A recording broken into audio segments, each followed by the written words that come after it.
नमस्कार सभी को। मेरे चैनल में आप सभी का हार्दिक स्वागत है। आज मैं उपस्थित हूँ रजनी गुप्ता का लिखा उपन्यास किशोरी का आसमां, उसका 5वां भाग लेकर। तुम मानता क्यों नहीं मेरी बात? जब देखो तब गांव जाने की रट लगाए रखता है। मुझे रत्ती भर नहीं सुहाता तेरा वहाँ यूँ जाना।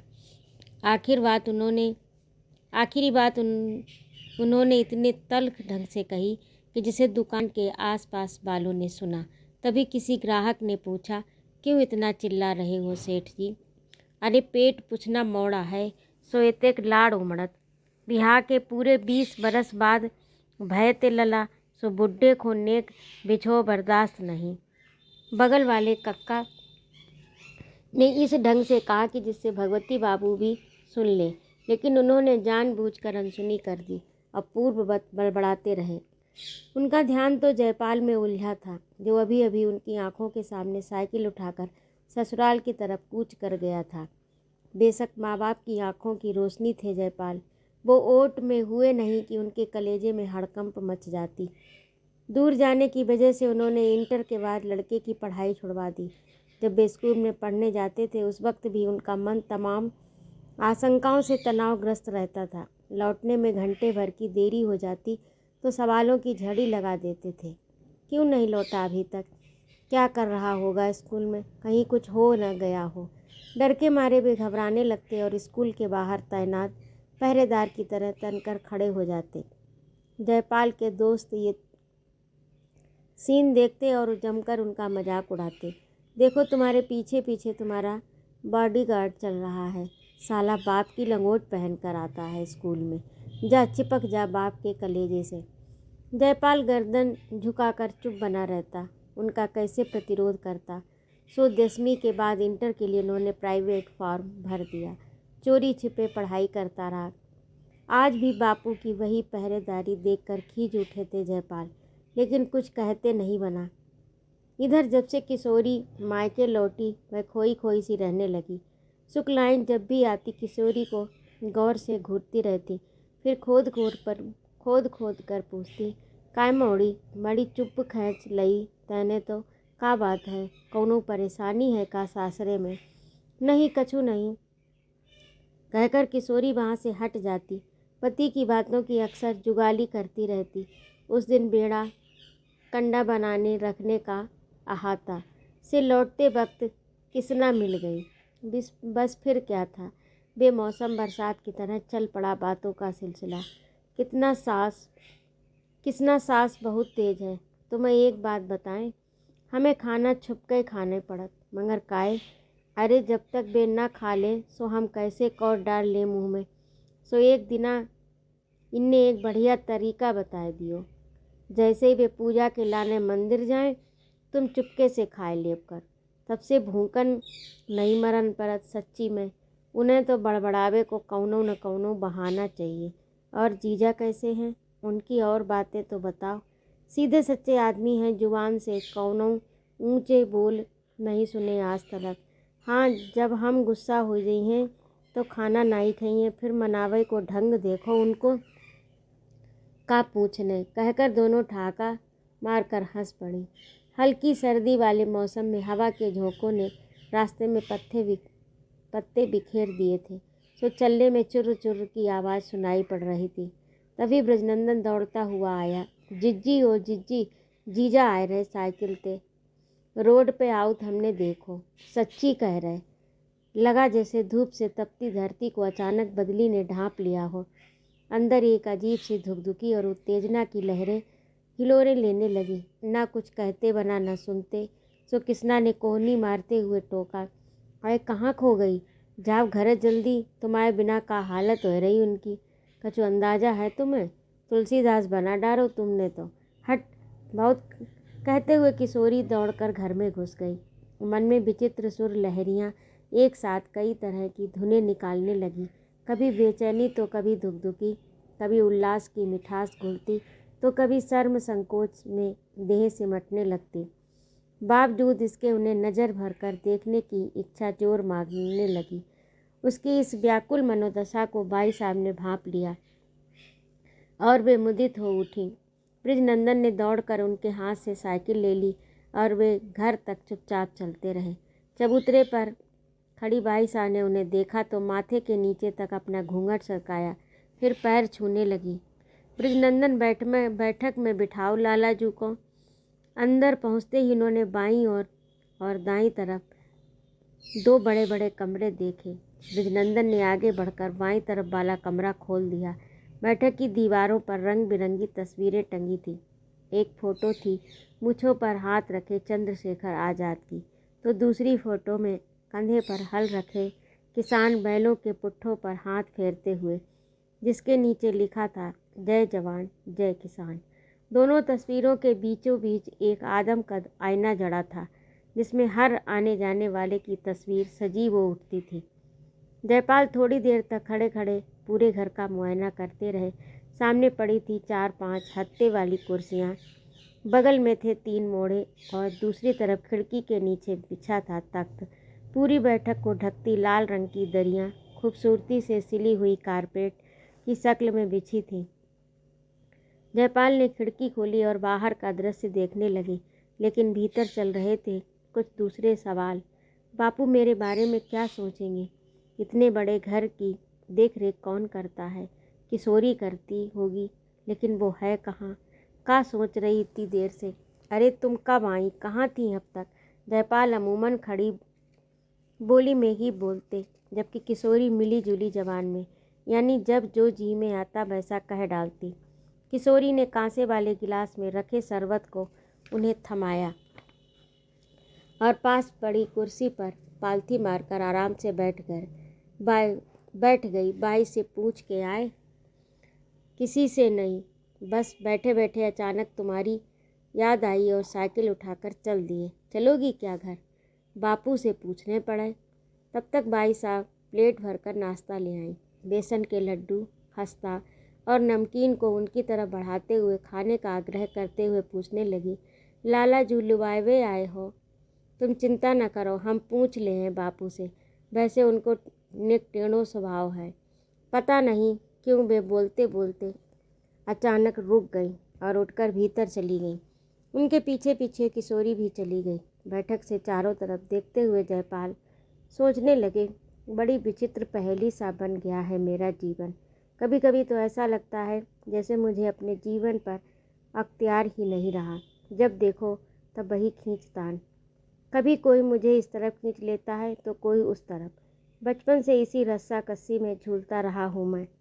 पिताजी तो हद कर देते। बचपन में जब वो अपने हाथों से नहलाते, खाना खिलाते या कहीं ले जाते तो 4 लोग तमाशा देखकर हो करने लगते, और यही सब वे मेरे बड़े होने तक भी करना चाहते हैं। कैसे मना कर दें उन्हें? उन्हें किसी की परवाह पहले भी नहीं थी, आज भी नहीं है। पढ़ लिख कर नौकरी करने के सपने चकनाचूर किए इन्हीं ने। मैं बाहर जाकर पढ़ने के लिए कितना छटपटाता रहा, कितना रोया धोया, कितनी तरह से दबाव डाला, लेकिन माँ बाप ने हंगामा खड़ा कर दिया। खाना पीना छोड़ दिया, बाहर नहीं जाने देंगे, चाहे कुछ भी हो जाए। तुम्हारे बिना हम जी नहीं सकते, सो नहीं जी सकते। उफ, अजीब मुसीबत है, अजीब मोह है इनका भी। कैसे भूल जाऊं दोस्तों के वो ताने। देखो देखो, जयपाल के बापू मिठाई का दोना लेकर आ रहे हैं। जाओ दौड़कर छीन लो उनके हाथ से। हम सब मिलजुल कर खाई ली हैं। कितनी बार मना करने के बावजूद उनके ऊपर किसी का कोई असर नहीं पड़ता, बल्कि वे खीसे निपोरते हुए बोलते, आज सुबह तुम कुछ खाकर नहीं आए थे, इसलिए हमने सोचा कुछ लेते चले। वे जब जब पीछे आते हुए पता नहीं कहाँ से कैसे ढूंढ ही लेते मुझे। मैं उन्हें देखकर गुस्से में बड़बड़ाता, खींचता, कुढ़ता और झींकता। मैं कोई दूध पीता बच्चा नहीं रहा अब, लेकिन वे बड़ी बेशर्मी से मेरा गुस्सा पी जाते। मेरे विरोध का उन पर कोई असर नहीं पड़ता। बड़ी मुसीबत है ये तो। कितना अजीब मोह है, लेकिन मैं भी कहाँ बेरहमी से तोड़ पाता हूँ इनके मोह जाल को। इस तरह धीरे धीरे पढ़ाई से भी जी उचाट होने लगा। बामुश्किल पैदा औलाद के मायने ये तो नहीं है कि मैं ता जिंदगी उनकी गिरफ्त में फड़फड़ाता रह जाऊं और अपनी ज़िंदगी ही न जी सकूं। कोई निर्णय भी नहीं ले सकता, उनसे पूछे कौन। बड़ी व्यवस्था है, अब और नहीं झेल सकता। अब से मैं खुद अपनी ज़िंदगी की डोर अपने हाथ में लूँगा। सोच कर ही मैं यहाँ चला आया और किशोरी को लेकर ही जाऊँगा। देखें क्या कहते हैं वो। वैसे भी माँ की ज़ुबान पर तो हर वक्त लाल मिर्ची सा तीखापन तारी रहता है। कम तो पिताजी भी नहीं है। किस दुष्चक्र में फंसा हूँ मैं। लेकिन यहाँ का घन चक्कर भी वहाँ से कम नज़र नहीं आता। सब बापू से यूं थर थर काँपते हैं जैसे वो कोई बड़े भारी पुलिस कप्तान हो। लेटे लेटे वे अचानक उठे और अलमारी में रखी किताबों को उलटने पलटने लगे। अरे यहाँ तो बड़ी अच्छी किताबें रखी हैं। गांधी जी की आत्मकथा, स्वतंत्रता संग्राम की यादें, बुंदेलखंड के वीरों की जुबानी, इतिहास, गज़लों, शेरो शायरी की किताबें।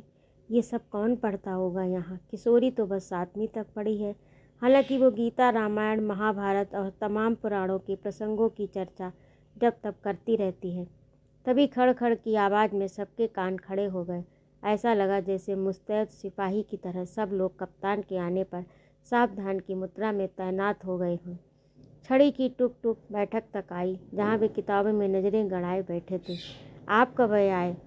आज ही सुबह। उन्होंने एक हुंकारा भरा। छड़ी ठकठकाई। ऊंची आवाज़ में फरमान जारी किया, नाश्ता पानी कराओ लालाजू को। कहकर वे तपाक से भीतर घुस गए और किशोरी की माँ पर बरसने लगे। तो ये एक नई शुरुआत थी। ऐसा चलन था कि लड़के खुद लड़की को लिवाने नहीं आते थे, लेकिन जयपाल ने पहली बार ऐसा करने का साहस किया। अंदर से आती आवाज़ों के छींटे बाहर तक जा रहे थे। जे कौन सी नई रीत चला रह जय लोग, ऐसे होते ही कतऊ। सो का हुई गो, पढ़ो लिखो मौड़ा है, भेज दो किशोरी को। बाको इतने मन नहीं लगत। उतरानी पातर पत्तल सी उड़त फिरत दाएं दाएं पागल सिर्रिन बनी। बाई साहब मिमियाते हुए बोली, काय भेजो जात कह नहीं। उन्होंने शुक्लायन की तरफ देखा। एन भेजो जात का हो गब भेजवे में, का हो गए भेजवे में। उन्होंने पहली बार बाई साहब की तरफदारी वाली कोई बात कही। लेकिन हम जल्दी बुलवा ले हैं, साफ बात है। विजयनंदन से कह देना सवेरे पहुंचा दें किशोरी को सासरे। उन्होंने निर्णय पर मुहर लगाई। रात को खाने के वक्त बापू ने जयपाल से मतलब भर की बातचीत की। इतनी बड़ी खेती बाड़ी को देखने वाला कोई नहीं। 150 बीघा ज़मीन इसी गांव में पड़ी है। 60 बीघा रामनगर में है तो 40 बीघा गुरसराय में। 4 जोड़ी बैलगाड़ी और 8-10 गाय भैंसे हैं। इनका इतना सारा काम धाम फैल गया है, लेकिन देखने भालने वाला एक भी भरोसेमंद आदमी कहीं नज़र नहीं आता। गांव वाले तो सब साले मतलबी हैं। वे गर्दन झुकाए सारी बातें सुनते रहे। 3 तरह का साग, रायता, सूजी का हलवा, कचौड़ी और पूड़ियों के बाद परोसे गए बेसन के लड्डू। दूसरे दिन विदाई के वक्त फिर वही नज़ारे। अड़ोस पड़ोस के बाल बच्चे, बड़े बूढ़े और हम उम्र भाभियाँ किशोरी को जाते हुए देखने लगी। बगल वाली कक्की ने किशोरी को पिछौरा उड़ाते हुए कहा, राजी खुशी से रहियो बिटिया, मायके में बिन्नू सयानी तो सासरे में अक्कल हिरानी। तभी किशोरी की सहेली किसना दौड़ती भागती आई। अरे इतने जल्दी जान लगी तुम, अब कल ही तो मिले थे, तब जावे की बात नहीं हती किशोरी। उसने किशोरी की हथेली पकड़ी। फिर दोनों ने गीली आंखों से एक दूसरे को देखा। तभी विजयनंदन ने बैल की पीठ पर लात से इशारा किया। किशोरी के सिर पर हाथ फेरते हुए जिया के बोल सुनाई पड़ रहे थे, लड़का चबाई भलो, पिटिया निभाई भली। किशोरी का बार बार मायके ससुराल आने जाने का जो सिलसिला एक बार शुरू हुआ, वह कैसे भी थमता नजर नहीं आता था। ना तो जयपाल के माँ बाप किशोरी के दबंग बापू से दो टूक बात करने की स्थिति में थे, न जयपाल सीधे सीधे अपने माँ बाप या सास ससुर के मुंह लगकर बोल पाते। और इसी दुष्चक्र में फंसकर उलझता गया उनका दाम्पत्य। पत्नी से अलग होते ही जयपाल को अकेलापन और हताशा घेरने लगती। वे उदास मन लिए देर रात तक लौटते और जब वो जैसा मिलता खाकर करवटें बदलते हुए रात काटते। ससुराल में जब तक किशोरी रहती, सास को दोनों का एक साथ हंसना बोलना फूटी आंखों नहीं सुहाता और वो किसी न किसी बात पर तुनकती बड़बड़ाती रहती। अकेले मौके की तलाश में उन दोनों की आंखें हर वक्त चौकन्नी रहती। फिर उनसे कोई न कोई चूक हो ही जाती। कभी रबड़ी के दोने पिछवाड़े पड़े मिल जाते तो कभी इमरती के, जिन्हें देखते ही फिर शुरू हो जाती किचकिच। बावजूद इसके वह उनसे अलग होकर मायके नहीं जाना चाहती। लेकिन हफ्ते 10 दिन गुजरे नहीं कि बापू किसी न किसी को लिवाने भेज देते। भारी मन से उसे जाना पड़ता। कैसे निपटे इस समस्या से बामुश्किल घिसटते घिसटते चंद महीने बीत पाते और वही क्रम फिर शुरू हो जाता। हालात काबू में आने की कोई उम्मीद नहीं दिखती थी। किशोरी के बिछोह में जयपाल अक्सर अक्सर बीमार पड़ जाते, लेकिन किसी से कुछ नहीं कहते बनता। आखिर किससे कहे, और कहे तो क्या कहें। अपने सीने पर सिल सरीखे बोझ को ढोते ढोते वे पस्त पड़ जाते। तन मन के ताप को गातार दबाते दबाते एक दिन सचमुच उन्हें तेज बुखार ने दबोच लिया। कई रातों से वे ठीक से सो नहीं पाए थे। बुखार में तो उन्हें बार बार किशोरी का संस्पर्श तड़पाने लगा। किसी न किसी तरह किशोरी के पास पहुंचना ही होगा मुझे। किशोरी की याद रह रह कर उसे बेचैन बना डालती। क्या करें, कैसे देख लें उसकी सूरत। मैं तो तभी चैन से सो सकूंगा, वरना इस तरह तो दम घुट जाएगा मेरा। अब और नहीं रहा जाता उसके बगैर। तभी अचानक उन्होंने किशोरी के घर जाने की ठान ली। रात के 8 बज चुके थे, लेकिन भीतर का दबाव लगातार बढ़ता ही जा रहा था। उन्हें याद आया पिछले दिनों उन्होंने कितनी बार किशोरी के पास जाने की जुगत बढ़ाई, लेकिन किसी न किसी बहाने पिताजी जबरन रोक लेते। लेकिन आज अब और नहीं रुका जा रहा मुझसे। जैसे ही वे साइकिल उठाने पिछवाड़े की तरफ गए, वे दूर से ही चिल्ला पड़े, कहाँ जाना है इतनी रात को? वहाँ नहीं जाना तुझे, बस कह दिया कि नहीं जाना। उन्होंने एक भी बात नहीं सुनी, जैसे कान में रुई का मोटा फाहा डाल रखा था। फुर्ती से साइकिल उठाकर जैसे ही उनका पैर पैडल पर गया, तभी बाप के गोला गर्म तवे पर पड़ी लाल मिर्ची की तरह चिटचिटाने लगे। जा साले मर वहीं, वहाँ की धन दौलत पाने के सपने तू बहुत देखता है, सो देख लेना इसका अंजाम। एक दिन यही धन दौलत तेरी मौत का सबब बनेगी। किसी दिन डाकू तुझे सोते हुए मार डालेंगे, तुझे पता भी नहीं चलेगा। इतना भयानक अभिशाप ओह सुनकर लगा जैसे शरीर में जगह जगह ततैये बिच्छुओं ने डंक मार दिया हो। उन बोलों की भट्टी में तन मन झुलस गया। फिर सोचा जाए कि न जाए वहाँ, लेकिन जिद सो जिद नहीं। अब और नहीं रुकूंगा, चाहे जो भी हो जाए, देखा जाएगा बाद में, मुड़कर नहीं लौटूंगा अब। किशोरी के पास पहुंचकर जब ये वाकया सुनाया तो मैं उसी वक्त घबराने लगी। हाय राम, ऐसे कुबोल कैसे सुन लाए तुमने? जे कैसे मताई बाप हैं जो अपने जाए के लाने जय बातें कर रहे। नेकऊ शर्म लाज नहीं आने उन्हें। जुबान से जे कड़ुए बोल निकरे तो निकरे कैसे? पता नहीं कितनी देर तक वह कौन कौन सी ईश्वर को सुमिरती परेशान बनी रही।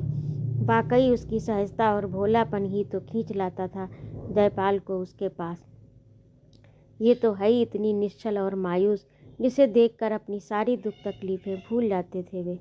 लेकिन कितनी बड़ी विडंबना कि अलग होते ही बेचैनी के काले कौए भीतर बैठकर काँव काँव करने लगते।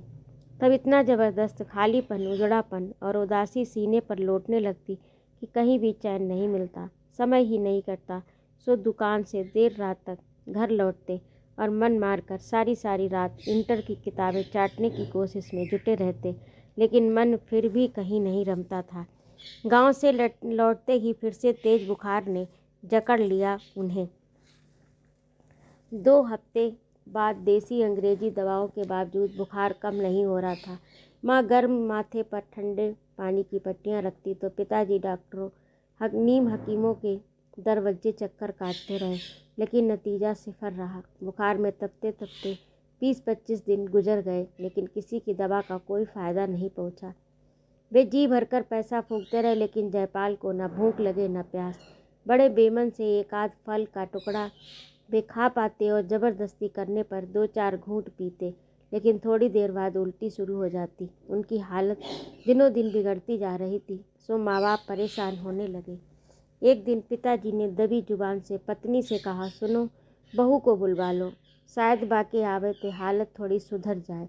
खबरदार जो उस चुड़ैल का नाम भी लिया, उसकी करतूतों से बिगड़ी है तबीयत हमारे मौड़ा की। बार बार भागकर गांव जो जाता था, सो बई हरामिन ने कराए दो कौनो टोना टुटका। जा से जा हालत हो गई लला की।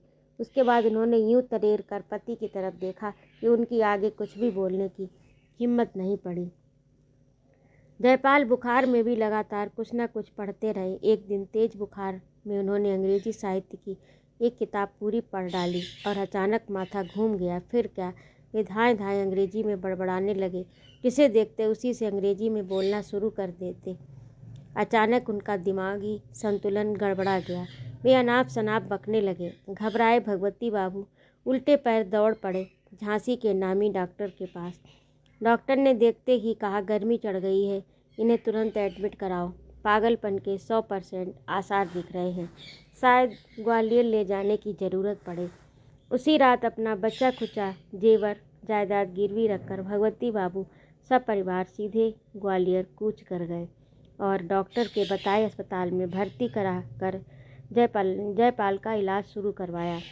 कुछ दिन दुकान व घर पर ताला पड़ा रहा तो धुआं की तरह उड़ती खबरें बापू के पास भी पहुंची। सुनते ही बाई साहब के हाथ पांव फूल गए और किशोरी को लगा जैसे उनके पैरों तले जमीन खिसक गई। पेट में ऐसी मरोड़ उठी कि वह खड़ी न रह सकी। दीवार पर हाथ टेक कर खटिया पर बैठ गई। बाई सामने पीड़ा से ऐंठती और दांतों से जीभ को दबाती किशोरी को देखा तो धोती के पल्लू से माथे पर हवा फिराते हुए बोली, हाय राम, फूल सी मौड़ी के संगे जो कौन सो खेल रच दो विधाता ने, अबे तो जाके खेलब खाए के दिना है।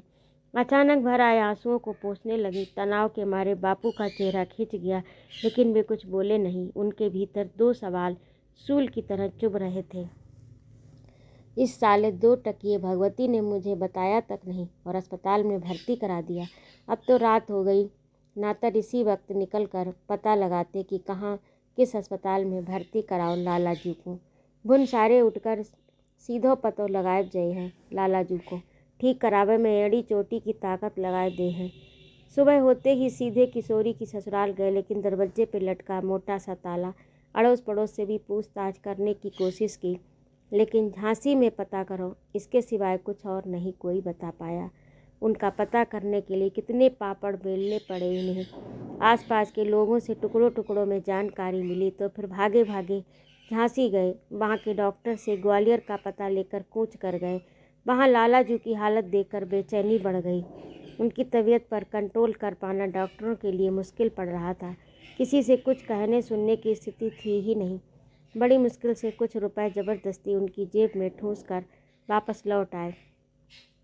भगवती की औरत ने कैसे चीरती निगाहों से देखा था हमें, कैसे जैसे कच्चा चबा जाएगी वह। कितनी देर बाद तो भगवती बाबू से बात हो पाई थी। हमारी सूरत देखते ही बिदक पड़ी थी। वो क्या करता, मैं वहाँ मजबूरन लौटना पड़ा। कुछ दिन बाद फिर से एक और चक्कर लगाऊंगा। भगवान की जो मर्जी, अब करे सो हम का करें। उधर बाई साहब ने पंडितों, साधुओं, जोगियों के दरवाजों पर चक्कर लगाने शुरू कर दिए। जिसने जो बताया विधि विधान से पूरा करने में जुट जाती। किशोरी के भीतर ज़बरदस्त हूक उठती, न जाने किस हाल में होंगे वे, कब कैसे ठीक होंगे। कोई मुझे तुरंत उनके पास ले चले। कैसे मैं उड़कर फुर्र से उनके पास पहुंच जाऊं। दिन में न जाने कितनी बार अपनी गीली आंखों को पोंछती। तमाम पोथी पत्रों के किस्से, व्रतों की विधियाँ, मंत्र तंत्र, पूजा पाठ, जो जैसा बताता वह मशीन की तरह करती रहती। फिर भी क्यों नहीं सुनवाई होती मेरी ऊपर वाले के दरबार में। क्या कसूर है मेरा? क्यों भगवान मुझे इतनी बड़ी सज़ा दे रहा है? हे प्रभु, किसी तरह उन्हें ठीक कर दो, बदले में चाहो तो मेरी जान ले लो। बापू के लग्गे ठग्गों अर्थात आगे पीछे घूमने वालों ने उल्टे कान भरने शुरू कर दिए। पागल सिर्री कभू ठीक भय हैं आज तलक जो अब हुई हैं। हमारी मानो तो मौड़ी की दूसरी शादी कर दो।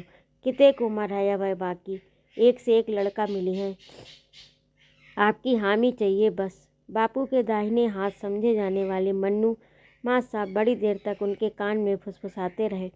चश्मे की डंडी को ऊपर चढ़ाते हुए बापू बस 2 शब्द बोले, सोचेंगे। इस वक्त किशोरी का पीला और निस्तेज चेहरा उन्हें याद आ गया। चुपचाप घर का काम काज समेटती, लस्त पस्त खचुरती किशोरी के मुरझाए चेहरे पर कितनी मुर्दनी छाई रहती। कल ही उसकी महतारी कह रही थी कि मौड़ी रात रात भर करवटें बदलत रहत, बाकी हालत नहीं देखी जात। पता नहीं कौन कौन से उपाय करके सूख के पता नहीं कौन कौन से उपास करके सूख के कांटा भई जा रही मेरी बच्ची कितेक कुम्हलाए गई, मगर करें तो का करें, कछु समझ में नहीं आउत। लंबी चौड़ी जमीन जायदाद के मालिक बापू की इकलौती बेटी ने दोबारा ब्याह करने के लिए कौन नहीं राजी होगा। मन्नू मास्टर ने घुस गोवा गांव के दीनदयाल को किशोरी से शादी करने के लिए तैयार भी कर लिया, लेकिन जैसे ही किशोरी को खबर मिली वह खूंटा तुड़ाए ढोर की तरह बमक पड़ी। जीते जी अपने पति के सिवाय गैर आदमी का मुंह तक देखना पाप है। शादी ब्याह कोई गुड्डे गुड़ियों का खेल नहीं है, समझे। हमारा जीवन तो उन्हीं के हवाले है, बस चाहे जो हो। देखना वे जरूर ठीक हो जाइए। उनके दो टूक निर्णय और लोग भी तारीफ करने लगे। आज कितने बड़ी बात कहवे की हिम्मत भरी किशोरी ने।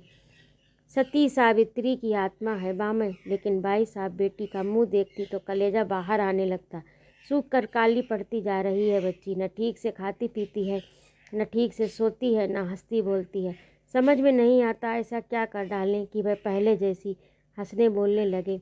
कितनी बार हिम्मत करके वे बापू के पास जाती, पतो चलो कछु लाला जू के बारे में। सुनते ही वे उल्टे झिड़क देते उसे। को है बतावे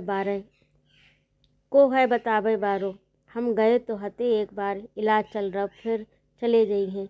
भीतर ही भीतर बापू भी सुलगते रहते, खास तौर पर भवानी देवी किशोरी की सास का रूखा बर्ताव, अपमानजनक व्यवहार याद करके वे बातें अभी भी उनके सीने में लावा की तरह धधकने लगती हैं। जो काय सो आए इतय, भगा दो इन्हें उल्टे पैर।